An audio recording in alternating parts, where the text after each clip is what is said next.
Welcome back to the Menswear podcast. Today I'm talking with Justin Baer. He had an idea. He's like, hey, I want polo shirts that have a firm collar. You're thinking, big deal. Well, he ended up going on Shark Tank, getting a deal with Mark Cuban and somebody else there. And in 4 years, they have sold 1 million shirts. So maybe these little ideas you have could be something big. Let's jump on and you can hear Justin's story, what he did, what it was like, what he's doing now, and what he would recommend you do with that next idea you have.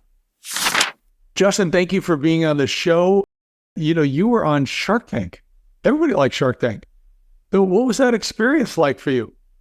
It was wild, terrifying, fun, exciting, all at the same time. It is similar to what you see, on TV, but not exactly, right? It's definitely a show, first, second, and third. And, you're in there, just as an example, you're in there for like an hour and 15 minutes. They're kind of cutting it down into their favorite 8 minutes. And they're using pieces from all over the show. It doesn't have to be even in the sequential order. Whereas when I was looking back at it, I'm like, I don't think that happened in that order, but you're at their mercy. It's a show. So, but yeah, it was wild. So how did you prepare for that? So even just to get on the show, I had this idea, this like dress collar polo. It's like a polo shirt with like a firm collar. That was kind of like the unique invention, and basically it gives you the look under like a sweater, but it's just a comfortable polo and you can wear it by itself. And so as I'm describing this to people, and we're getting some traction early on, and I can give you that story too, but people are always like, oh, you should go on Shark Tank. I'm like, come on, I'm not getting on Shark Tank. Like, that's ridiculous. Like, no. So I was like, maybe I should try and figure out if I know somebody, maybe at Sony Pictures, wherever they film it. Do I know a producer in Hollywood to maybe kind of have an in to get on? And I knew nobody. So it was really just late at one night. It was like 11:30. I remember my kids were asleep, and I was like, what? I'm just going to go to abc.com, just like 40,000 other people, and see what happens. And I remember like not even like caring too much about what I wrote and their answers. It was going to be short. And then maybe 3 or 4 weeks after I submitted it, they called back. And that was it. And now when they call back, you think like, oh, you've made it. And they kind of make it seem like very exciting. But really, that's just one of like 10 interviews that you're going to do before you actually get on the show. But not only that, you could even film the show and then they don't air it, which is the biggest kick in the pants ever that most people don't realize. You get a deal. Like, you can get a deal. And there's people that were in my cohort that day that I shot, and they got a deal. Everything was great. And they didn't air the show. Wow. But why? I don't know exactly. I mean, usually it's about good television. Yeah. And the directors really want you to make good television. And everybody there is about the show. And it's got to be fun and exciting. And it's got to have a good cliffhanger. And it's got to have a high and a low and a come back high again. And, they tell you essentially, look, if the Sharks offer you whatever, $1 million, you don't say yes. You say no, right? You want to make it, you're trying to make it exciting and fun. And I mean, ours was a lot of back and forth. It was an exciting episode. It ended up being a great episode. And we got to deal with Mark Cuban and Peter Jones. They've been awesome and really, really great. I think for us, people ask, well, how much is Mark involved in the business? They always want to know. And he's involved and he answers questions. I try and keep my asks to a minimum though, right? I try not. And I think also we were, definitely more sophisticated in our e-commerce abilities and our marketing abilities. So, there's always so much of that kind of setup stuff that his team was able to provide. But there's things we've asked him over the years, and he's like responds in minutes. Like if you email him, which is just nuts because the guy must be on his phone all the time. So it reminds me of a hiring process. I teach hiring, but they're basically, you get the initial green light. They did some type of screen, screen, like a resume screen, or looked at you online. And then you had this screen workout. We use a pro sports metaphor. So hiring tryout workouts, hiring coaches. But so you had that initial one, and then you said there could be up to 10 of those. I don't know whether that number was exact or you were just ballparking, but so as you get closer and closer to actually being on the show, Do you do any significant research on each of the members of the Shark Tank to prepare yourself for how they're going to address you, what their interests are, or anything like that? Yeah, I mean, you'd be crazy not to do your research ahead of time on this. I mean, I knew every question they were going to ask or tried to prepare myself. And when they only let you know about 3 weeks before you're actually going to air who's going to be on the show with you. So there's always a guest shark now. And so you want to kind of prepare and understand where this guest shark is coming from and kind of what excites them. So yes, I did a lot of preparation. You know, the interviews, it's they're constantly testing you on, you know, your delivery and can you put together your pitch? And yeah, I mean, it was quite a lot. It's not just, oh, you made it on the show and we'll see you in July for taping. There's a lot involved in just making it through the gauntlet. So what is your story leading up to that? Because you weren't in the clothing business before this, isn't that correct? Yeah, I was not in the clothing business. For me, I was just always been an entrepreneur since I'm a kid, always coming up with ideas. You know, you're seeing some of the ones that hit, but there's, 50 others that didn't hit, that you don't see. But yeah, always been coming up with ideas. I had a texting business that I actually still own. It's a texting platform. So I was in like software, and honestly, just for fun, I'd come up with ideas. Like my wife would be like, oh, come on, not another idea. But for me, it's just like a hobby. I wanted to just come up and see if someone's willing to buy something. And I had this idea to do a polo shirt with like a really firm collar. And it was during COVID. I was just kind of sitting around like, you know what, I'm going to research this out and see if I can find a factory. And it took me about 6 months to find a factory. I had a prototype. I think I made a run of like 300 and then learned everything I could about Shopify and created a website, Shopify eCommerce website. Never done that before. And then my 7-year-old daughter was like, Dad, you got to do a TikTok video. I'm like, what? She's like, yeah, you got to do a TikTok video. So she's filming me in my closet. And I'm like, guys, don't you wear dress shirts? They're hot. They're this, they're that. The sleeves always get bunched up. Check out one of these dress collar polos. And it's a polo with a firm collar on it. And we put it out there. I remember it was like a Sunday morning. And then that evening I was watching Netflix with my wife. And all of a sudden the phone started buzzing and sales just started coming. That first month, we did over 40,000 in sales. Wow. Yeah, that was crazy. So how did you reach enough people where you got 40,000 in sales? I mean, that's a lot of shirts.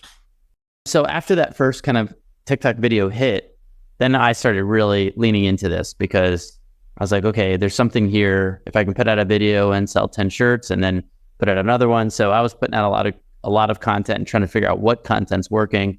But then I started dipping my toe into paid ads, probably within like 3 weeks or so. I was like, let me test out $50 a day. And, now we have budgets over $1 million in marketing a month. Wow. Yeah. Wow. And so, it's funny. I love polo shirts and I agree with you. I wasn't even aware there was a polo shirt that had a, firm collar.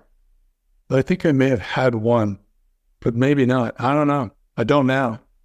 So get one. There's great. You can wear it by the blazer. You can wear it under a sweater. You can wear it by itself. They're a little bit sharper than your regular floppy collar polo. Yeah. Yeah, you got to. Yeah, that would save me the trouble too, because what I do with my polos is I take wooden clothespins and put them on the collars, the cotton ones, so they'll be a little bit more stand up. But that would make a huge difference. Yeah. Yeah, they're awesome. Yeah, check it out. So going back to, you're going to be on the show, you're researching each member that you're going to have to talk to. What did you apply? Maybe there's some stories in your past or with this application, but it's like pitching a major client, right? So what did you learn from past sales experience that you applied to be your best in this situation? Which is a little bit different because that's lights, camera, the whole deal versus just, a one-on-one meeting or even coming in and meeting with a board or a group of decision makers. Yeah, I mean, it was preparation, a lot of preparation. I mean, I knew when I feel like I don't remember exactly when they told me, but I thought if I screw up the beginning, can I redo it? Will they just retake it? And they said, no, it's one take only. So that was pretty nerve-wracking. And yeah, but it's preparation. I mean, when you're up there and all the lights are on and the director says go, like you actually walk out and then you stop and they stop filming, and then they change all the cameras and move it all around, and then the director's like, okay, go, and that's when you start your pitch. I couldn't remember anything they were saying, anything I was saying. It was just coming out of my mouth, and it was a good thing that I memorized it, because it was just words coming out. I don't know, but yeah, it was all preparation. So how do you grow the back end of the business? I mean, TikTok videos sounds pretty straightforward. Doing some ads sounds pretty straightforward. But you went from selling no shirts to selling hundreds or thousands of shirts very quickly. And how did you put all that team in place? I assume your manufacturing is overseas. Is that correct? Yeah. Yeah. So you found them, but then you've got people that have to get involved in the operations, customer service, the whole thing. How did you do all that? Yeah, I found a 3PL, which is a fulfillment company here locally. I was able to kind of move the fulfillment operations to them. So that really gets me focused on, hey, you just have to sell, and then the orders will automatically go to them and they'll fulfill them. But we quickly overran them, and we had to move, which was a huge pain. And then now we're in our third warehouse. So we have a warehouse ourselves. It's just ours, and we pick and pack ourselves. But, I don't know if it's good or bad, but I think I'm obsessed about it. And I'm obsessed about the idea. And maybe I also am obsessed about, making sure that this works, or that there's a lot of pressure on me to make sure that this thing happens. And so I think about it all the time, and I'm working on it all the time. So, my intensity is up for this business. And I think that's why we've been able to kind of accomplish a lot of things pretty quickly. But I don't know. I mean, you got to be able to learn new things. I always love learning about new things too, like being able to start something completely new. And if you said, hey, you were going to create a restaurant, I'd be like, that would be awesome. What a great fun project. I'll learn how to figure out how to hire people, and learn the management, and learn how to design. And I just always kind of interested in learning new things. So what was the hardest lesson that you had to learn as the business was taking off, whether it was a mistake or just something to go with the way you didn't think, or whatever? Oh God, there's a lot of the lessons learned here. Oh my gosh. There's so many, I always say, you only learn when you lose, sometimes. And, just dealing with factories. Quite early on, we saw our factory is maybe making some mistakes in our shirts. So it's okay. Well, we better try and find another factory pretty quickly. The fulfillment center and the warehouse, like I said, that first fulfillment center, we overran them pretty quickly, and all of a sudden they couldn't get their orders out. Well, I was driving an hour to their fulfillment house, helping them pick and pack my orders. So, I mean, it's just all kinds of things just like that happen. But you can't do it all, Justin. I mean, who was the first hire that you made that helped really take stuff off of you? Yeah. So it's actually one of my friends. So I'd have breakfast with my friends. I tell people would be kind of hearing in our area that I'm starting this kind of crazy shirt idea. And I had one friend that's always this is the greatest idea. I love it. You could do this, you could do this. I'm like, do you mind sitting with me on a breakfast table? I could just bounce some ideas off of you. And at the time, he was an executive for a wine distributor company. And I just said, I need help running this thing. Would you ever consider, leaving your job and helping me do this? And he's like, yeah, I'd love to do that. And, basically we gave 2 months notice to his current job, and he signed on. Now he's still with us, and more of our COO of the company. But yeah, you're right. I mean, I had him on the inside. I did have a marketing firm that I hired, which was actually a friend's digital marketing firm in Baltimore. And they handled our email marketing and doing our Facebook spends. I still usually handled all the creative and our ad creative, but I was able to outsource a lot of key elements of the business to just help me focus on selling, coming up with new ideas and, ads. But you're right. It's not easy. And all my business in the past have been either solo entrepreneur gigs or very small, maybe 1 or 2 people. And now we've got 20. So it is a skill that I've been learning on the go on how to be, a good CEO and leader and hirer. And yeah, So what's the biggest lesson you've learned in how to be the CEO, where now you've got 20 people, whereas in the past it was more like a solopreneur? Realizing that with the right people, you get leverage, and to learn how to delegate. That was just something I wasn't ever doing before. And now I kind of have to take my hands off things that I really want to control and say, you know what, this person's probably much smarter at this idea or this job title than me, and kind of let them do it. But yeah, I'm still learning how to do it and still learning how to delegate. And there's still a million things on my plate that I'd love to be able to hire for.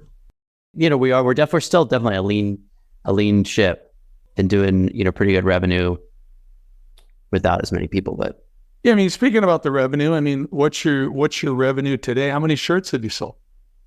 We've actually sold total lifetime over 1 million shirts. Wow. And what time frame? 4 years. Basically, It's been 4 years, probably like around today, actually, when we first started from zero. So yeah, 0 to, and then revenue wise, we'll do probably around 40 million this year. And who designs your shirts and your other clothing? It's really just me for now. You know, it's me. It's just my inspiration and kind of what I see out there that I like and things that I've always wanted to have. Or I'll go to Italy every year on a trip and kind of look around and see some of the styles and kind of bring some of that vibe back to an American company. But yeah, I'm mostly, you know, creating the things and talking to the factories about it. They send me a prototype back and we bless it or not. And your marketing can be an easy way to lose a lot of money, spend a lot of money, get nothing out of it. So what are some of the key lessons you've learned on the marketing side? I mean, I've had some marketing companies be on the show, but yeah. I'd love to hear from you. What are some of the key lessons you learned, whether it's things you know you have to do or things you know you need to avoid? We test everything. I mean, everything is a lot of data-driven marketing, especially with digital. That's the beauty of it, right? Is because the old days you'd have a billboard or you'd put an ad in a magazine. You couldn't really track, is it working? Are you getting the eyeballs? Could you track if you're have an ad in GQ and Esquire at the same time? Which one's driving the traffic to your site? You wouldn't know. Now the beauty of, you know, digital is that we can really track and attribute, you know, the sales to the spend. So my advice would be we started small.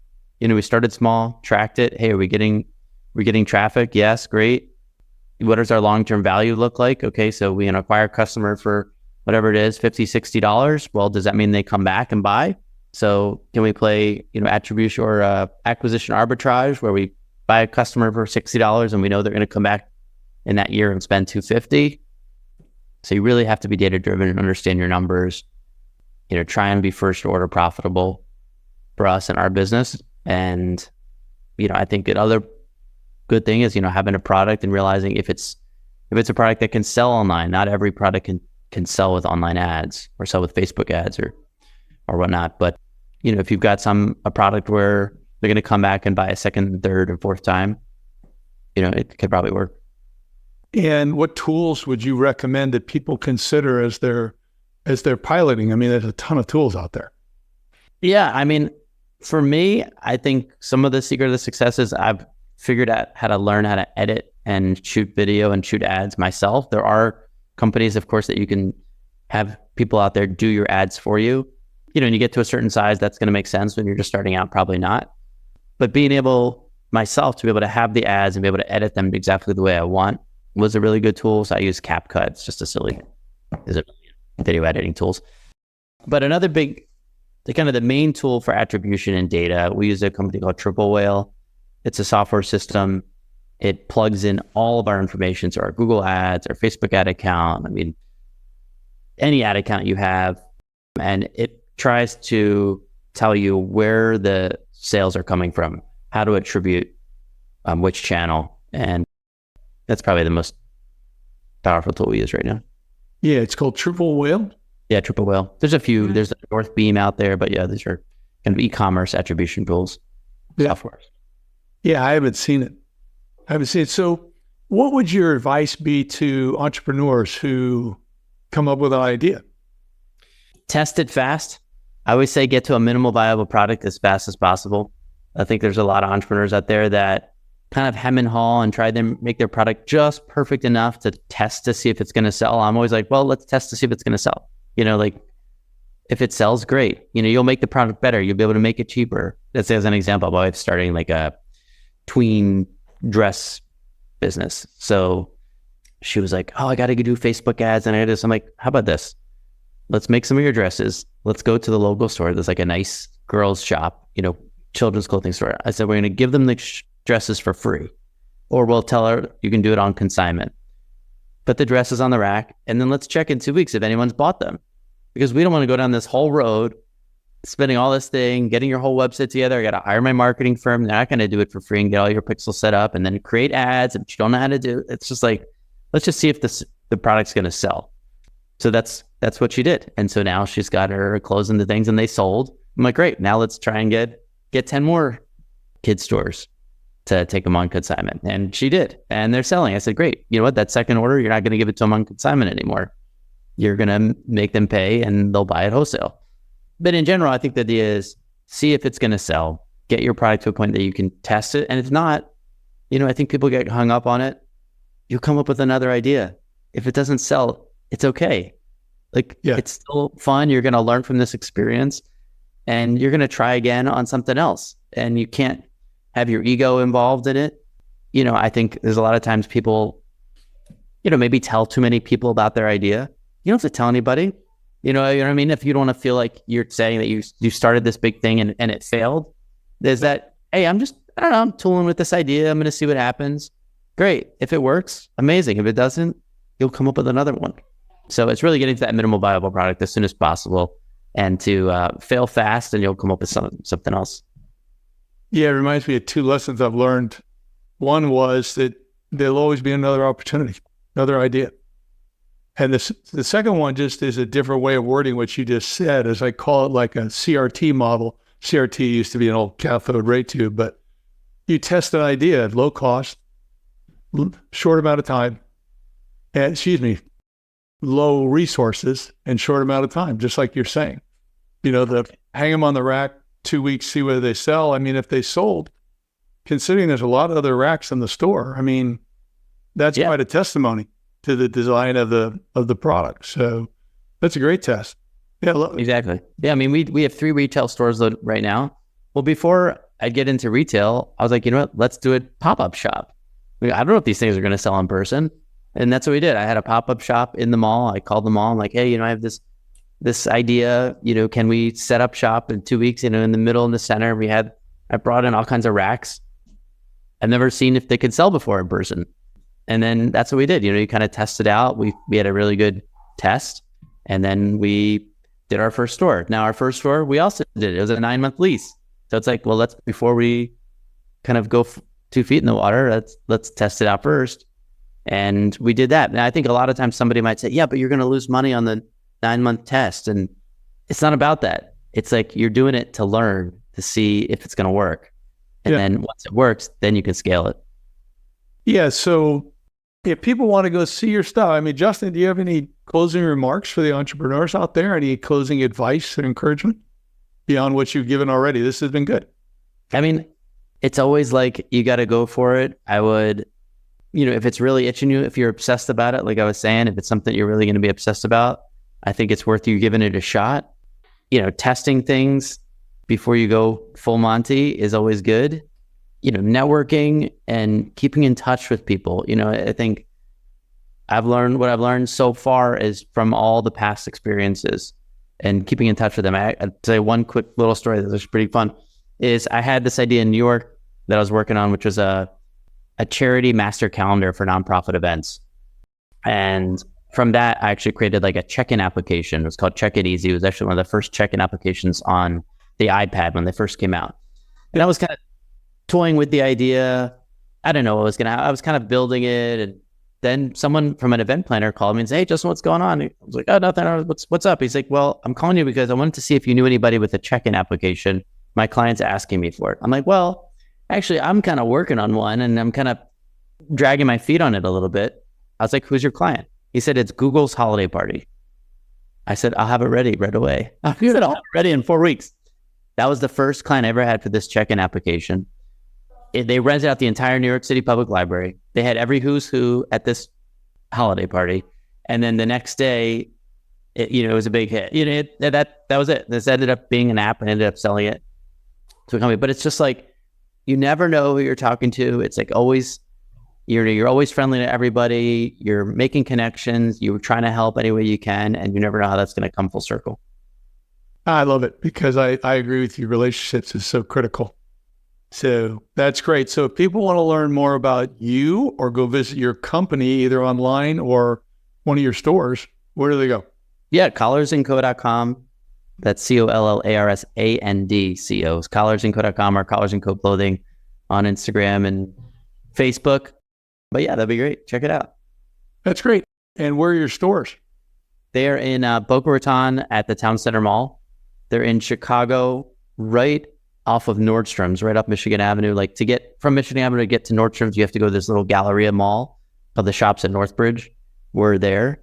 And we're in King of Prussia Mall, just outside of Philly. Wow. Well, congratulations on your success. Sounds like it's been a great ride and it's going to continue to be. Yeah, we're definitely still on the ride, but we're getting there. We're working hard. Thanks. All right. Well, that's great. Thanks for being on the show. Thanks, David.